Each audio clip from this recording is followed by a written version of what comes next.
Edward.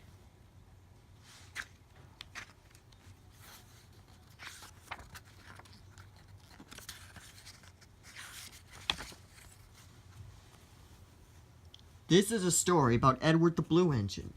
As an older engine, he could be noisy and rather slow. The big engines called him names, but Edward soon had a chance to prove there was more to him than old iron. Edward was getting old. His parts were worn, and the big engines called him Old Iron because he clanked when he worked. One day he was taking some empty cattle trucks to the market. Come on, come on, come on, puffed Edward as he clanked along the line. Oh, oh, oh, screamed the rattling cars. Some cows were grazing in a field. When Edward clanked past, the noise and smoke upset them. They twitched their tails and ran. The cows charged across the field.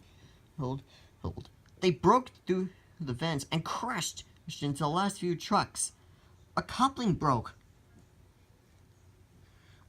rod broke, and half of the trucks were left behind. Edward and the trucks felt the jerk suddenly, but he thought they were just being naughty. He was unsure. Those troublesome trucks, he cried. Why can't they come quietly? Edward reached the next station before he realized what had happened. News of the accident reached the other engines. Silly old iron. Fancy allowing cows to make his train, laughed Gordon. They wouldn't dare do that to me. I'll show them, he boasted. Edward did not mind, but Toby was cross.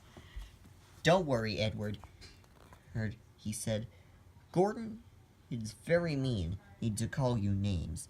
He didn't know what he's talking about. Cows can be very troublesome. This made Edward feel better. A few days later, Gordon rushed through Edward's station. Mind your cows, he laughed as he roared along in the line. But his driver could see he's something on the bridge ahead. Slow down, Gordon, he said, and he shut off steam. Pah, said Gordon. It's only a cow. Shoo! He hissed, moving slowly onto the bridge hitch, but the cow wouldn't shoo. She had lost her calf and felt lonely. Gordon stopped. Be off! He hissed, but the cow kept walking towards him and mooed even louder. Gordon was scared and backed slowly away. His driver and fireman tried to send the cow away, but she wouldn't move. The guard told the porter at the nearest station. That must be Bluebell, said the porter. Her calf is here. We'll bring it to her now. Moo, bellowed Bluebell when he saw her calf. And she nuzzled her happily.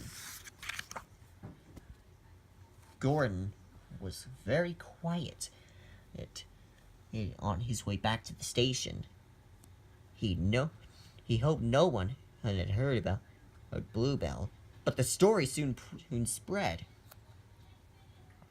Well, well, well, chuckled Edward. A big engine, and like you, afraid of a cow. I wasn't afraid, said Gordon. I didn't know the poor thing to hurt herself by running into me. Yes, Gordon, said Edward smoothly, but he knew the real reason why Gordon had stopped. A few days later, Edward was late. He'd hit the passengers for James's train. It's Old Iron again, grumbled James. Edward keeps us waiting. Thomas and Percy were annoyed. Old Iron? They shouted. Why, Edward could beat you in a race any day. Really? Huffed James. I'd like to see him do that. Edward heard James as they pulled into the station, but he just smiled.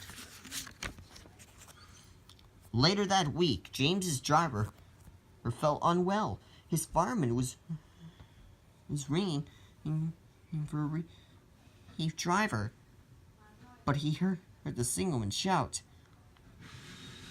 James was puffing away without his driver, and his fireman ran after him, but James was going too fast. The signalman had to halt the other trains to make sure there wasn't an accident.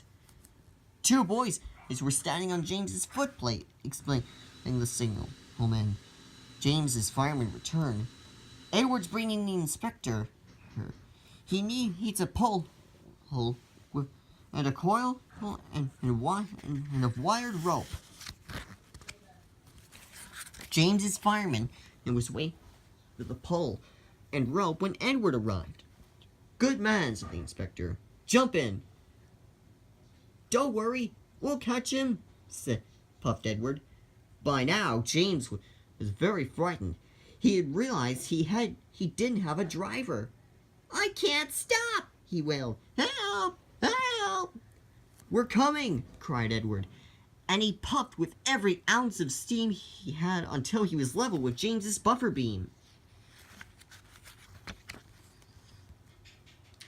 The inspector carefully climbed out of Edward's cab and stood on his front.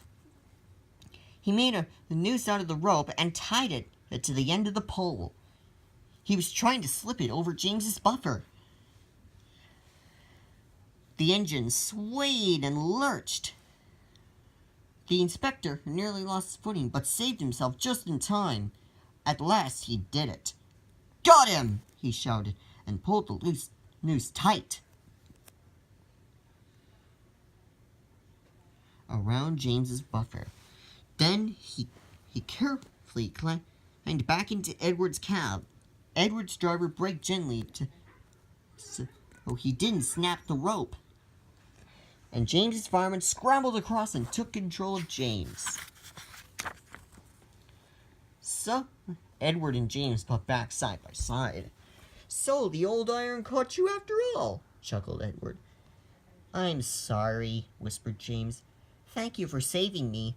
You were splendid. When they reached the station, Sir Tottenham was waiting for them. Was waiting. A fine piece of work, he said. I'm proud of you, Edward. You shall go to the works and have your worn parts mended.